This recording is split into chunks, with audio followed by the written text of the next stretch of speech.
Les coachs et thérapeutes ont quasiment tous les mêmes questions quand il s'agit de développer leur activité. Dans cette vidéo, qui est un extrait d'un atelier que j'ai donné en privé pour un très petit groupe de gens, je réponds aux questions les plus fréquentes et je suis sûr que ça peut vous aider. Oui, bonjour Jérémy. Au Hello. début de la présentation, tu parlais des chiffres clés, là, tu sais, le nombre de contacts, les gens qui Ouais, commentent, etc. Est-ce que tu as des chiffres clés, des mesures sur lesquelles on peut se fier? c'est ça dépend de trop de facteurs en fait. Ça dépend de la stratégie que tu utilises, ça dépend de ton marché, ça dépend de la complexité de tes étapes, ça dépend de trop de choses. Il n'y a pas tellement de bonnes réponses là-dessus en fait.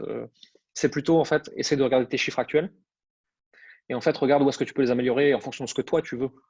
Je peux te donner par exemple des coûts d'acquisition publicitaire parce que ça c'est un secret de polichinelle, tout le monde sait à peu près ce que ça coûte, un lead.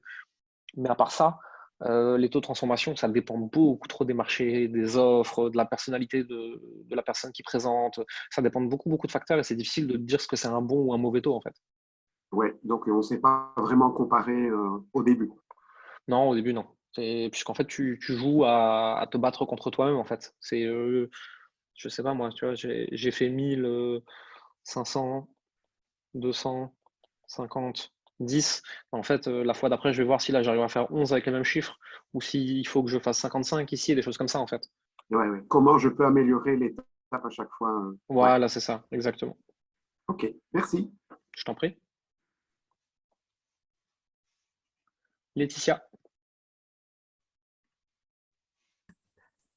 Oui, bonjour Jérémy, bonjour tout le monde. Je l'avais posé dans le chat la question, mais en fait, moi, j'ai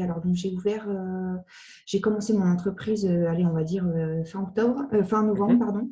mhm, Donc, en fait, j'ai créé, donc grosse erreur pour le coup, j'ai créé une page Facebook et j'ai fait comment on appelle ça, un groupe privé à côté parce que mhm, bah, au départ, tu vois bien, quand tu commences, effectivement, les contenus sont pas, voilà, et je me suis fait un peu tacler par des gens horribles, malveillants, enfin.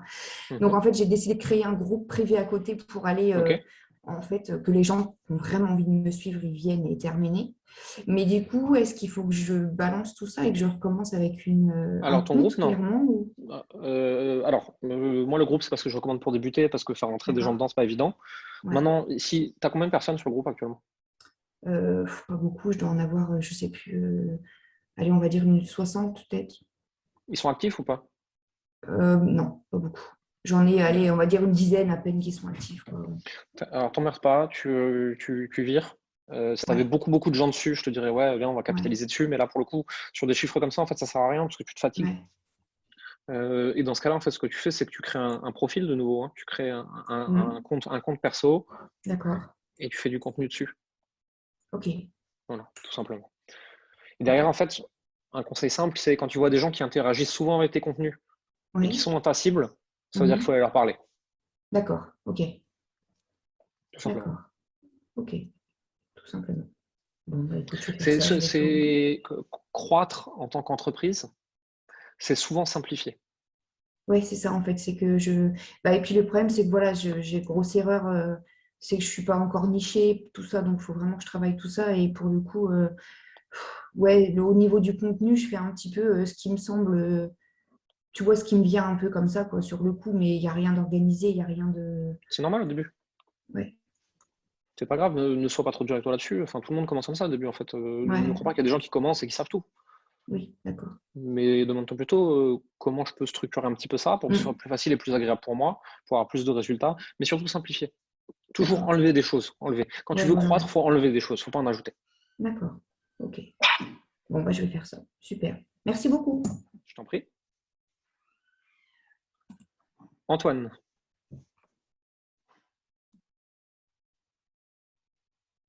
faut que tu réactives ton micro. Oui, Voilà. bonjour. Par rapport à, à la stratégie pub, tunnel, Mhm. ouais, prospection digitale de masse, voilà, c'est Ouais. ça. Euh, Si on n'a pas donc l'argent pour payer les gars qui nous font les pages, qui nous font Mhm. les pubs, les machins, etc., et qu'on est débutant, Mauvaise stratégie alors. on risque de se De planter, perdre de l'argent. De perdre de l'argent. Ouais. de perdre de l'argent. Oui, on est bien d'accord.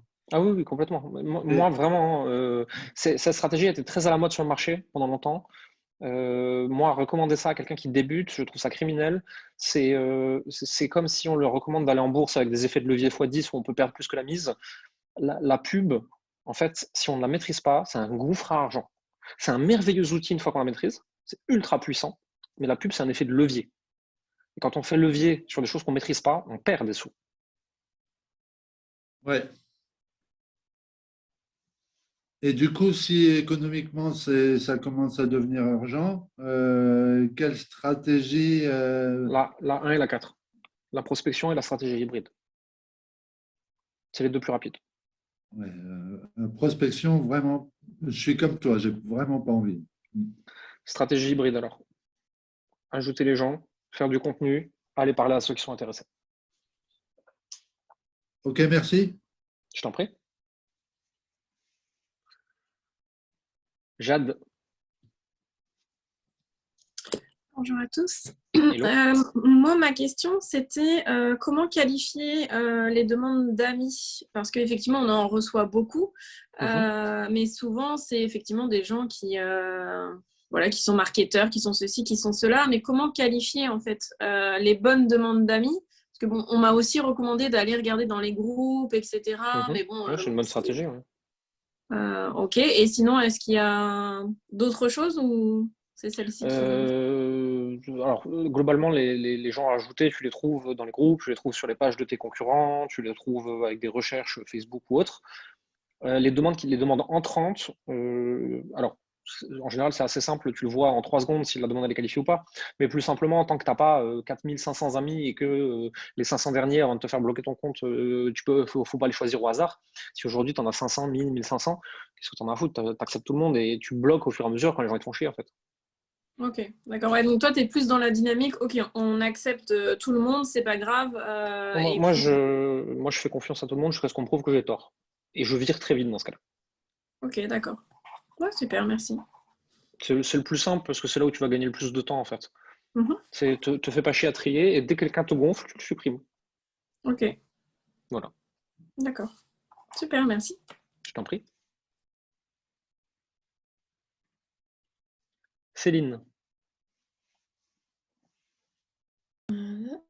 Bonjour à tous, merci Jérémy pour ce super contenu. J'aurais voulu savoir par rapport au hashtag, qu'est-ce que tu en pensais? Parce que Ça sert sur pas à grand-chose. Facebook, est-ce que ouais, Alors ok. sur Facebook, c'est inutile, complètement. Ok, Ça parfait, ne très bien. sert à rien du tout. Ok, Sur LinkedIn, ça sert quasiment à rien. Sur Instagram, tu peux en mettre 3-4, mais globalement, aujourd'hui, c'est quasiment plus utilisé. d'accord, ok, parfait. Bah, ça répond à ma question. Merci beaucoup. Je t'en prie. Christo. Yes. On me voit là, ça va? C'est bon, c'est bon. Ok. Je voulais savoir un truc. En ce moment, moi, j'ai une bande d'amis. J'organise des stages. Du coup, ça crée pas mal on va dire, d'intérêt et d'attention sur mon compte. Et j'ai commencé à faire un appel. J'ai demandé à tout le monde, ouais, vas-y, venez, prenez, je vais prendre des appels. Et j'ai commencé un peu à cibler les gens comme ça. Mais j'ai fait pas mal d'appels gratuits. Et là, je propose des accompagnements pas très chers. Et je me demandais, est-ce que c'est judicieux? Parce que je vais commencer à passer en high ticket. Alors de faire des choses pas chères, c'est jamais judicieux en fait, parce qu'on a l'impression que c'est pour se faire la main, mais il y a plusieurs choses. Déjà, les personnes qui payent quasiment rien s'engagent quasiment pas. C'est une triste réalité, on aimerait que ce soit autrement, mais globalement, quelqu'un à qui tu donnes beaucoup pour peu, il s'engage pas, il fait rien. On le sait aujourd'hui, moi je le vois sur mes contenus gratuits, il y a un taux d'utilisation et de consommation de ce que je donne qui est de l'ordre de 10 ou 15%. Alors que je te garantis que les gens qui payent 3, 4, 5, 6, 7 000, ils consomment. Hein. Et ils y vont, et ils posent leurs questions, ils agissent, ils ont des résultats, contrairement au gratuit. Donc déjà, ça pose un petit problème. Mais en dehors de ça, les gens qui achètent à 0, qui achètent à 40 ou qui achètent à 4 000, ce n'est pas les mêmes personnes. Donc en fait, tu crois que tu préchauffes des gens pour 4 000, mais en fait, tu ne t'adresses pas aux bonnes personnes. De la même façon que je ne fais pas devant ma boulangerie des échantillons gratuits de pâté pour les faire rentrer et acheter du caviar. Ça ne marche pas. Alors, ouais, mais comment je me fais la main? Parce que j'ai remarqué que j'étais plus magnétique quand j'étais confiant. Et là, j'ai l'impression d'avoir acquis quand même une certaine maîtrise. Et toi, j'ai Tu, envie d'être.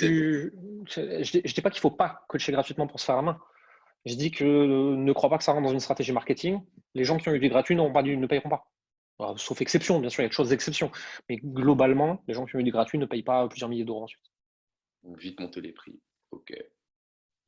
Maintenant, ce que tu peux faire aussi, c'est faire pour débuter au moins, tu vois. Tu peux faire du satisfait ou remboursé. Ou tu peux faire du payer qu'à la fin si tu es content. Ça te permet de coacher, mais d'être payé si tu fais le boulot, quoi. Ah ouais. Ça se fait beaucoup dans le marketing, ça, mais pourquoi pas l'appliquer au coaching, hein. C'est je fais ça pour toi, et si j'atteins pas un minimum tel résultat, tu ne me payes pas. Alors, il ne faut pas que ce soit exactement comme ça, parce qu'en coaching, tu as une obligation de moyens et pas de résultats, vraiment, sauf sujet particulier. Mais tu pourrais tout à fait dire, tu payes que si tu es content. Et du coup, comment j'évalue le contentement de la personne? Là, tu as l'air quand même plutôt satisfait, donc tu vas payer en fait. C'est la personne qui décide, tu verras bien ce qui se passe. Bah ok. Moi, globalement, c'est le gratuit, c'est pas quelque chose que je recommande, mais si déjà t'en fais, trouve un moyen d'être payé quand même. À un moment ou à un autre, tu vois. Pas forcément au début, mais trouve un moyen d'être payé. Yes, merci. Moi, globalement, les stratégies où on donne de son temps, ce qui est différent de donner de la valeur du produit ou quelque chose, tu vois. Moi, j'ai des formations gratuites, mais elles ne me prennent pas de temps. Donc, en fait, si il y a 100 personnes qui prennent ma formation gratuite et qu'il n'y en a qu'une seule qui apporte de la valeur vraiment et qui bosse, qui bouge son cul et qui veut devenir cliente, je m'en fous. Parce que, en fait, cette formation gratuite, je la donne à 100 personnes, à 1000 personnes ou à 10 000 personnes, ça ne m'a pas pris de temps. Donc, je peux me permettre ce genre de stratégie. Quand tu coaches, tu donnes ton temps, tu donnes ton énergie, tu donnes tes ressources. Et donc, en fait, si tu coaches gratuitement, sans rien derrière, tu dévalues ton travail et tu dévalues ta propre valeur. Ah ouais.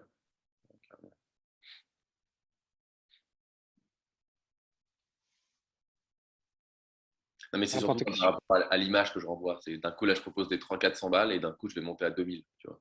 Et Faut que tu packages ton offre différemment. On le fera le jour 3, de toute façon. Hein. Je vais vous montrer tout en détail comment on fait. Mais tu ne vends pas la même chose à 400 que tu vends à 4000. Complètement différent. Ouais. Je vais vous donner quand même un exemple rapide là. Je ne sais pas, moi, imaginons que je vends du coaching moto 200 € de l'heure. Je ne peux pas vendre du coaching moto ensuite de 1000 € de l'heure ou 20 000 € de l'heure. C'est complètement déraisonnable, ça déconne, ça n'a rien à voir. Par contre, ce que je peux faire, c'est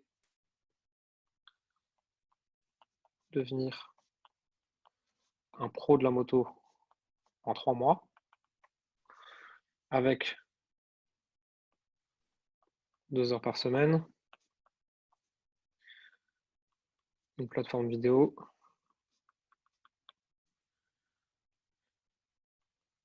analyse de vos trajectoires de pilotage. Je dis des trucs au pif, en fait, je connais rien en moto en plus. Analyse de trajectoire,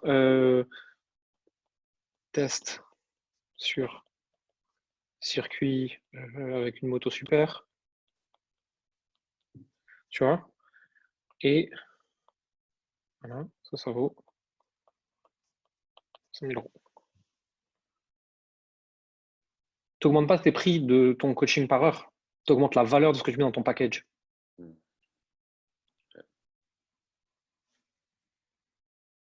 Et c'est comme ça qu'on construit une offre beaucoup plus chère. Et derrière, tu peux en plus analyser ça. Tu pourrais dire le test sur circuit avec la moto, c'est quelque chose qui est vendu par les autres gens 1500. L'analyse de trajectoire avec un coach, ça coûte au moins 1000. La plateforme vidéo, normalement, ça coûte au moins 2000. Et là, mes heures par semaine, ça vaut normalement, si je fais le calcul sur 3 mois, 10 000. Je dis au pif, on s'en fout. Et donc là, j'arrive à un truc qui est quasiment à 15K. Donc je te vends 5000. Et là, c'est une bonne offre. C'est en packageant une offre comme ça que tu vas augmenter le prix. C'est pas en augmentant le prix de ton coaching à l'heure sans packaging. C'est le problème des rives du high ticket. Hein. Tu as des gens qui ont juste vendu des coachings absolument identiques de plus en plus chers. Moi, quand tu vends un coaching à 100 000 ou à 1 million à quelqu'un qui débute parce que c'est du mindset, non, c'est pas du mindset, c'est de l'escroquerie. Les coachings à 100K pour débutants, je trouve que c'est vraiment des grosses conneries. Pour moi, j'estime qu'un coaching à 100K, c'est une entreprise qui fait 1 million et qui veut passer à 10. Ah, d'accord. Et alors, quand on est en plus dans le dev perso, dans la perte de poids, dans l'amour, dans les déblocages, dans plein de choses comme ça, avoir des trucs qui dépassent les 10-15 000 l'année, je suis pas pour. High ticket veut dire que tu fais payer plus cher pour plus de valeur. C'est juste que on ne peut pas travailler avec toi en dessous d'une certaine valeur. Et le passage de l'un à l'autre, c'est que du mindset ou c'est de la skill aussi? J'ai l'impression qu'il y a de la compétence aussi à choper. Ça dépend de comment tu packages ton offre, quel problème tu résous et de comment tu le résous. Je suis pas sûr parce qu'en fait, je vois sur le marché des gens qui objectivement sont de très très mauvais coachs et qui ont de très belles entreprises. Et je connais plein de coachs extraordinaires qui gagnent rien. Syndrome Van Gogh et tout. Ouais, complètement. Bon, je vais prendre plus de temps. Il y a Bertrand Maillard. Okay, merci beaucoup. Je t'en prie. Je regarde juste dans le chat ce qui s'est passé.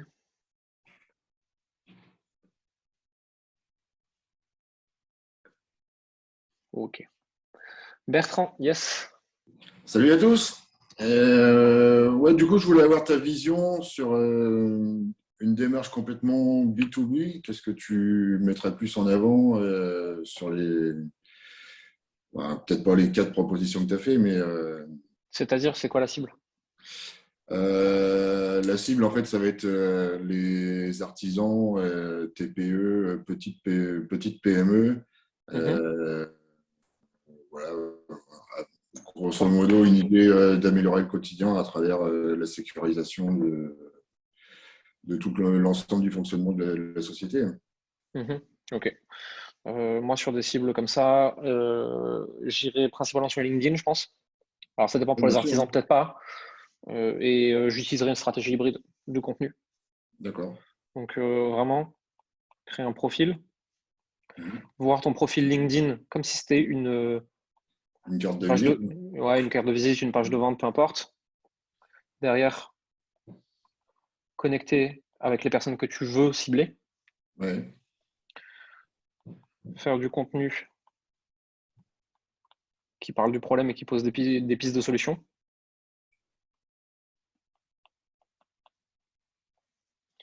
Et ensuite, aller en MP, message privé. C'est encore sous-exploité sur LinkedIn, ça. Le contenu, ça commence à devenir très, très à la mode. Mais avoir une stratégie de contenu et de MP qui ne sont pas des MP de prospection, mais des MP de écoute, tu es dans ma cible, viens, on discute. En fait, juste, j'ai rien à te vendre à toi en particulier, mais on discute. C'est pas encore hyper exploité sur LinkedIn. Après, selon où tu en es dans ton entreprise, la pub peut fonctionner aussi. Ou alors, tu peux créer un podcast. Enfin, il y a beaucoup de possibilités à ce stade. Ça dépend de ce que tu vends précisément, ça dépend de ton horizon de temps, ça dépend de ce que tu aimes faire. C'est difficile, en fait. Voilà, c'est sur une phase de démarrage. L'idée, c'est d'accélérer progressivement sur le premier semestre. Et voilà, et pouvoir. Ma venue ici sur ce genre d'événement, c'est du coup essayer de déterminer une solution, pas forcément magique, mais qui marchera pour toi. Qui correspond à ce qui est nécessaire pour là où j'en suis, mais qui n'est pas non plus, qui est pas non plus un gouffre dans lequel on ne peut pas sortir et qui permet d'avoir une progression linéaire sur l'avancée de la société. Là. Donc, là, on a déjà commencé sur LinkedIn pas mal et à faire quelques vidéos. Donc, ça peut aller dans le sens du podcast aussi. C'est OK. Moi, je te recommande effectivement d'utiliser la stratégie hybride, donc la 4 sur LinkedIn, et à côté de ça, de créer une émission soit en YouTube, soit en podcast, pour parler de votre expertise métier. Okay. Avec des potentiels clients, avec des potentiels partenaires, avec des gens de l'équipe, avec pourquoi pas des concurrents si on en a certains où vous êtes un peu connexes mais pas trop, tu vois. Ouais. Et créer de l'engouement autour de ça. Ok. Et ça, ces deux trucs ensemble vont te permettre d'attirer de l'audience et d'aller lui parler. En fait. D'accord. C'est ce que je ferai dans ton cas en tout cas. Et sur une cible, du coup, enfin, purement B2B, ce qui va être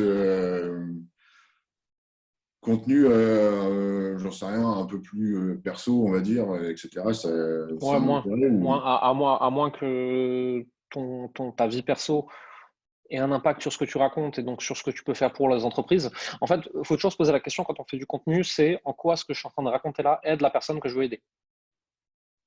Tu peux parler de ta vie personnelle, tu peux parler de ta vie professionnelle, tu peux parler de ton métier, tu peux parler du cactus, on s'en fiche. La question, c'est est-ce que j'ai un moyen de raccrocher ça à ce qui va aider les personnes? Oui, bah forcément. Enfin, même si c'est quelque chose de plus typé perso, il faut que ça ait quand même une connexion avec la Voilà. problématique. Hein. Voilà. Et du coup, ça se fait ou c'est Oui, rédhibitoire non, ça se fait complètement. Va regarder sur LinkedIn, hein, des CEO de boîtes qui font du personal branding et qui parlent de leur vie personnelle, il y en a plein. C'est pas du Ok. tout un problème. Hein. Ok. Mais il faut que tu aies envie de le faire. Ouais, j'avais vu que ça se faisait, mais du coup, je voulais avoir ton avis Bien sûr. d'expert. Ouais, tu peux y aller sans problème. Ok, cool. Merci. Je t'en prie.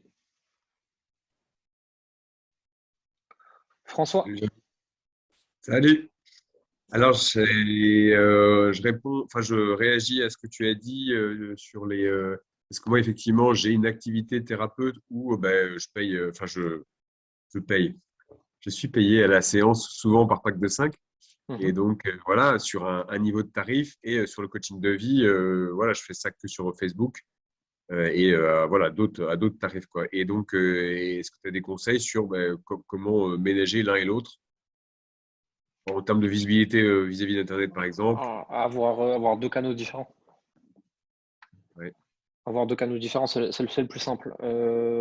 Parce que, en fait, je sais pas moi, par référencement de ton site, par annuaire, par forum, par vie locale, etc., des choses comme ça, tu vas avoir des gens qui vont te contacter pour l'activité thérapeutique et qui s'attendent à payer à l'heure, etc. Et de par ta stratégie Facebook, tu vas avoir des gens qui vont venir pour le coaching. Ouais, c'est ça. C'est par les deux.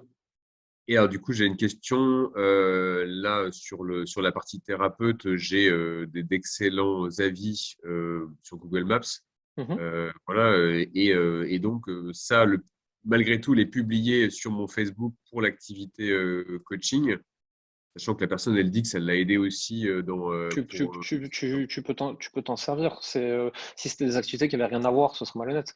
Mais ton activité thérapeutique, elle a tout à voir avec ton activité de coaching. C'est juste que tu ne traites Ouais, pas les bien mêmes sûr. problèmes de la même façon.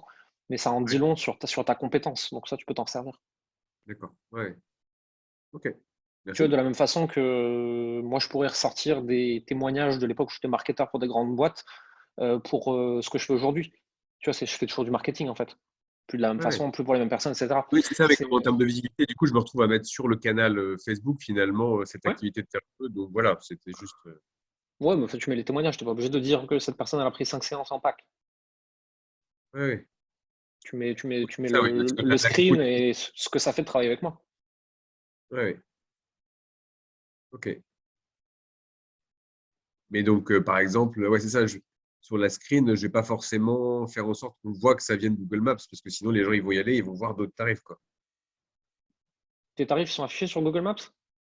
Bah, oui, et puis après, ça mène assez rapidement au site où là, c'est affiché aussi, quoi. Mhm. Mais de manière générale, en fait, il faut que les gens ils comprennent que ils viennent pas en disant je veux acheter ça. Ils viennent en disant Ouais, j'ai ce problème, quelle est la bonne solution pour moi? C'est toi qui décides des tarifs et de quel package est le mieux pour eux. ouais, bien sûr. Ouais, c'est clair. OK. Ce que tu peux faire par contre, c'est que sur ton site, tu fais un petit quiz hyper simple et qui, en fonction des réponses, amène sur deux pages différentes. Ça se fait, hein. Ouais. Tu es en train de me dire, mais le qui 22, c'est qui? Mais non, c'est bon, c'est le quiz. J'écris toujours aussi mal. Ouais, ouais, ouais, Donc ouais, voilà, ça tu c'est vois. vrai. Ouais. Et c'est pas obligé d'être un truc hyper engageant où ils ont besoin de mettre leur email, etc. Hein. Ça peut être juste, je sais pas, euh, votre problème, A, Ouais. B, euh, vous recherchez A, B, et puis comment vous m'avez trouvé, tu vois. Ouais. Trouver sur. Et là, en fonction, tu vois, tu mets A, redirige vers ça, et B, redirige vers ça. Ouais. Ça se fait facilement avec Typeform, je crois même Google Form le permet. Enfin, il y a plein de trucs qui le permettent, quoi. Typeform, c'est plus. Ça règle ton problème, quoi. Ouais. Hop. Après, il faut juste cibler un peu pour que je puisse créer ce quiz-là, mais c'est OK.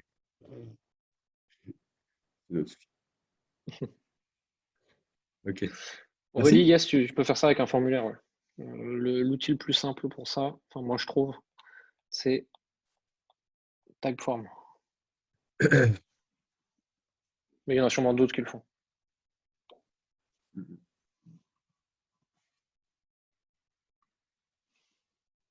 C'est good pour toi, François? Pardon, Nadia. oui, c'est bon.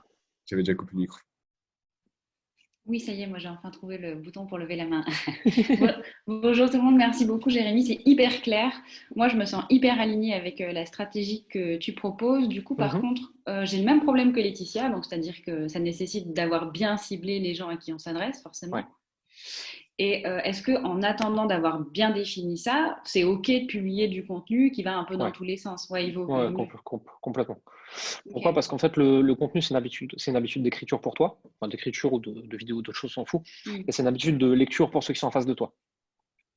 C'est une très bonne habitude à avoir. Moi, il y a plein de jours où tu regardes sur mon profil perso ce matin, franchement, j'ai écrit et supprimé 3 posts. Et je sais pas quoi raconter, j'ai pas envie. J'écrivais un truc, je me disais, ça me gonfle, ça n'a aucun sens et tout. À la fin, j'ai posté une photo d'un animal mignon. Mais j'ai l'habitude de publier tous les jours.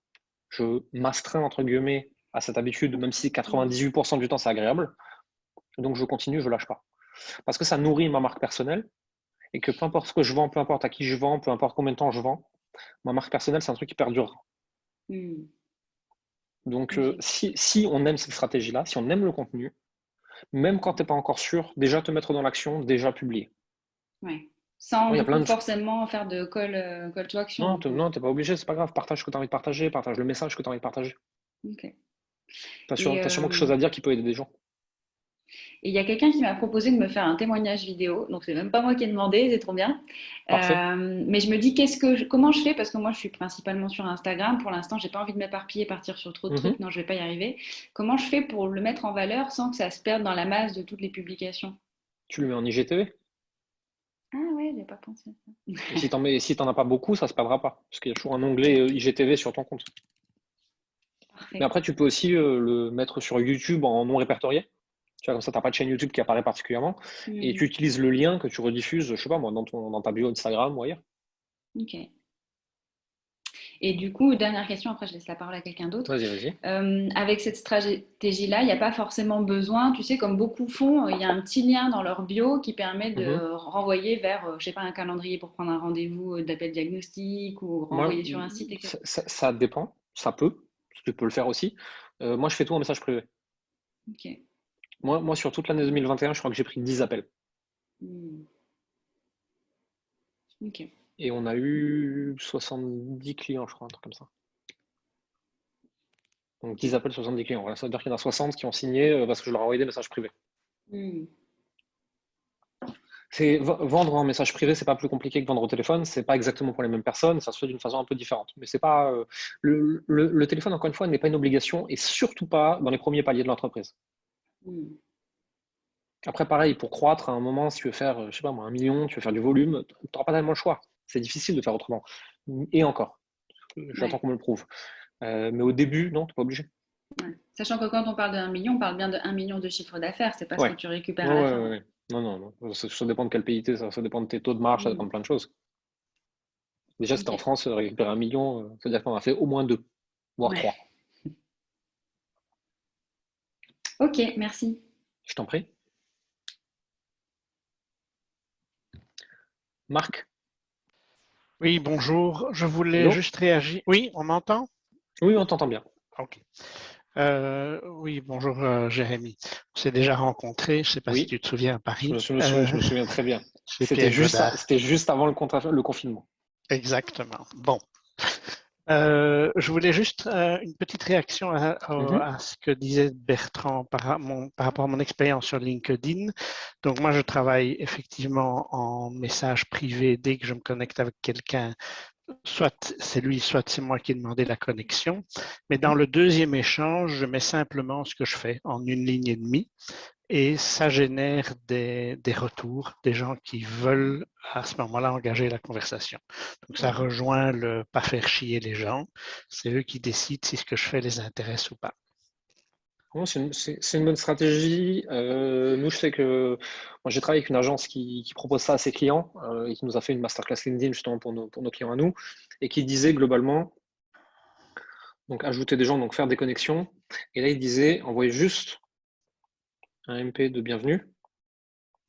Et si la personne répond, juste présenter ce qu'on fait, sans essayer de le vendre en fait. C'est ça la grosse différence. Oui. Et derrière, ça donne ou pas des conversations, mais de toute façon, derrière, ça va reboucler avec du contenu qui va reboucler sur des conversations. Et oui, c'est une bonne stratégie. Enfin, moi, sur LinkedIn, c'est pas comme ça que je l'ai utilisé, mais elle n'est pas mauvaise, elle n'est pas agressive, on ne force pas. On reste quand même globalement sur quelque chose d'assez doux en termes de marketing, d'assez éthique, pas très prospection, etc. Et ça, sur LinkedIn, ça s'accepte assez bien, contrairement à d'autres réseaux. Par contre, ce que j'ai constaté, donc j'ai arrêté, c'est que quand je proposais immédiatement un rendez-vous téléphonique, ça ne donnait rien. Oui, parce que les gens ne connaissent pas, ils n'ont aucune raison à ce stade de vouloir prendre 15 à 45 minutes avec toi au téléphone. Oui. Et donc ça, j'ai arrêté de faire. C'est trop tôt dans le process. Si tu veux voir quelqu'un au téléphone, il faut d'abord qu'il ait vu ce que tu faisais, comment tu le faisais, avec qui tu le faisais, quelle valeur tu es capable d'apporter, etc. Et là, les gens, ils acceptent de leur temps. Mais aujourd'hui, plus que jamais, on est dans une économie du temps et de l'attention, et on n'a pas envie de donner 15 minutes, 30 minutes, 45 minutes, 60 minutes à quelqu'un au téléphone. Déjà, si on ne sait pas si ça va être chiant, si on ne sait pas si on veut nous vendre un truc, si on ne sait pas si la personne elle est compétente, si on ne sait pas si la personne elle est agréable. Et toutes ces choses-là, justement, moi, dans la stratégie que je recommande, toutes ces choses-là se créent avec le contenu. Moi, je parle toujours de conscience du problème, confiance dans la personne et connaissance des méthodes. Quand la personne elle est passée par ces 3 étapes-là, donc elle a conscience de ce qu'elle vit, de son problème et que je peux l'aider, qu'elle a confiance en moi et qu'elle a la connaissance de mes méthodes, là, je peux aller plus loin dans la conversation pour proposer à cette personne de travailler avec moi. Si j'y vais trop tôt dans ces 3 étapes-là, ça a tendance à pas marcher. D'accord. Merci. Je t'en prie. Alexis. Bonjour Jérémy, je vais être rapide parce que je crois qu'il reste 10 minutes. Je fais de l'hypnothérapie et j'ai un peu du mal à… Je pense qu'il y a à la fois un phénomène d'éducation, d'essayer de comprendre ce que c'est, mais j'ai du mal à voir comment je peux faire du contenu régulier et aussi, je voulais savoir quel était ton avis sur tout ce qui était webinaire, choses comme ça, parce que ma principale activité, c'est pour arrêter les gens, pour que les gens arrêtent de fumer. Et donc, je voulais savoir quels étaient les résultats sur ce genre de choses. Parce que je comprends l'idée qu'il faut qu'ils me voient, mais moi, je suis plus à l'aise à faire un call gratuit de 15 minutes pour leur expliquer ce que c'est, plutôt que de faire, voilà. Je suis un peu entre deux. Alors, les contenus. Globalement, tu vas pouvoir faire des contenus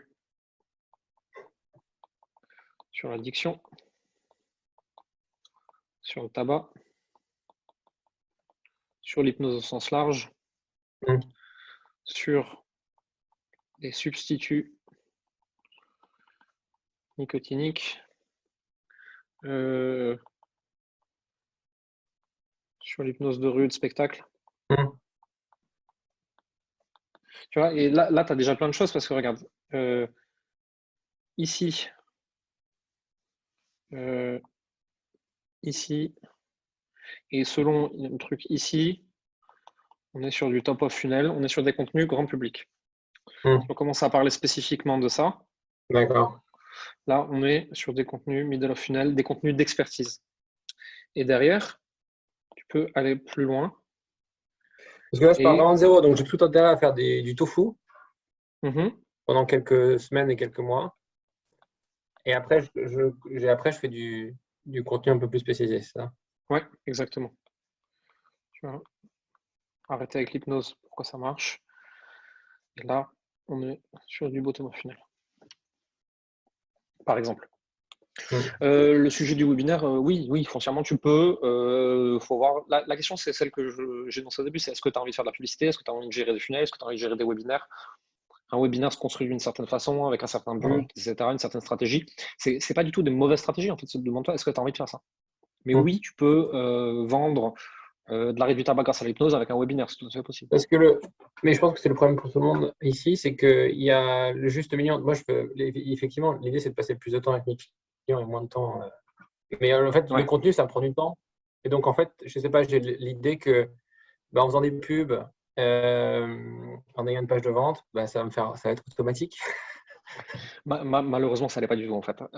Parce que tes pubs, elles vont marcher un certain temps, et ensuite, elles ne vont plus marcher, il faudra les refaire. Ton tunnel, il peut déconner, ton webinaire, il va convertir un certain temps, et ensuite, il faudra complètement le refaire. Il faudra en permanence surveiller tes chiffres, surveiller tes taux de conversion. Ce système n'a rien d'automatique. Hein. C'est juste que des inconnus arrivent automatiquement vers toi, ça c'est vrai. Mais tu payes pour, tu dois optimiser le copywriting, tu dois optimiser les tunnels, tu dois optimiser le marketing, tu dois optimiser la psychologie, faut que tu optimises tes idées en permanence, etc.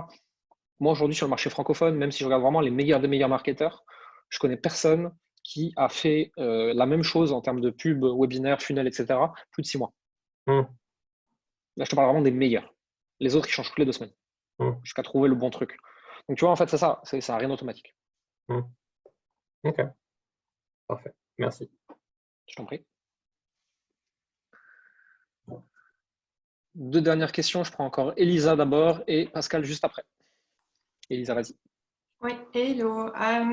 Ma question, je ne sais pas si tu vas l'aborder plus tard, peut-être un autre jour, mais c'est une fois que tu as les personnes en conversation, c'est quoi la stratégie ou l'intention? C'est à ce moment-là où je bug un peu.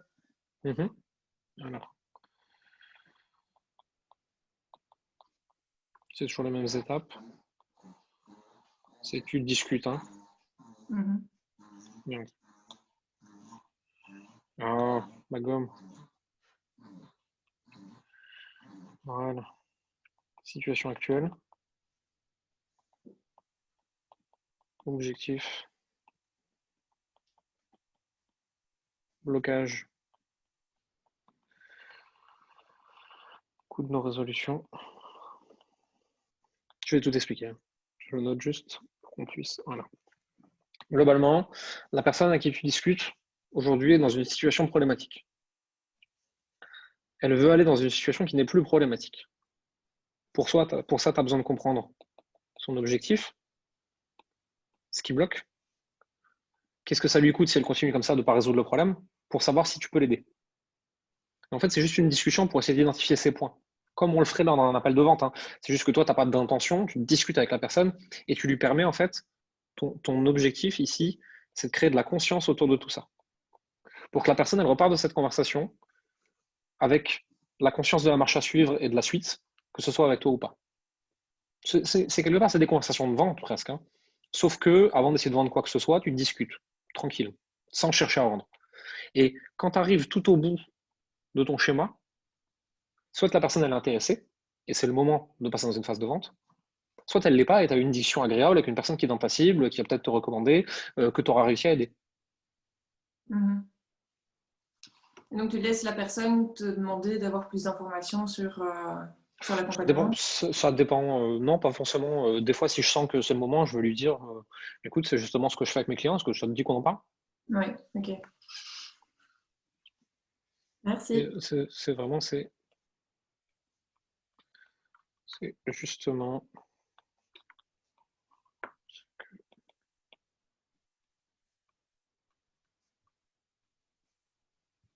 Voilà, cette phrase, elle est puissante. Parce qu'elle permet d'y aller à la cool, sans masquer son intention.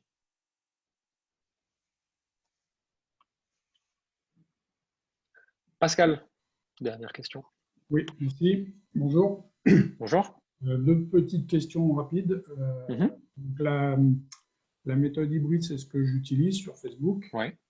Pour autant, je n'ai pas vraiment de résultat. Donc, je mets ça soit sur le fait que je n'ai pas suffisamment d'amis dans mes... T'en as combien? Suffisamment d'amis, 300. Ouais, donc je te dis tout de suite, c'est là que ça coince. C'est la coince, ouais, c'est sûr. Enfin, il peut y avoir d'autres choses qui coincent, mais déjà là, avec cette stratégie-là, globalement, à partir de 1500, 2000 amis, si tu n'as pas de résultat, c'est qu'il y a peut-être un autre problème. Mais de toute façon, à moins de 1500, de par comment sont faits les algorithmes, il ne se passera rien. Ou si, ça peut, enfin, tu peux avoir des clients quand même, bien sûr, mais ce n'est pas la norme. Ok. Parle-moi du reste. La régularité de la publication est importante. C'est mieux de faire une fois tous les 3 jours,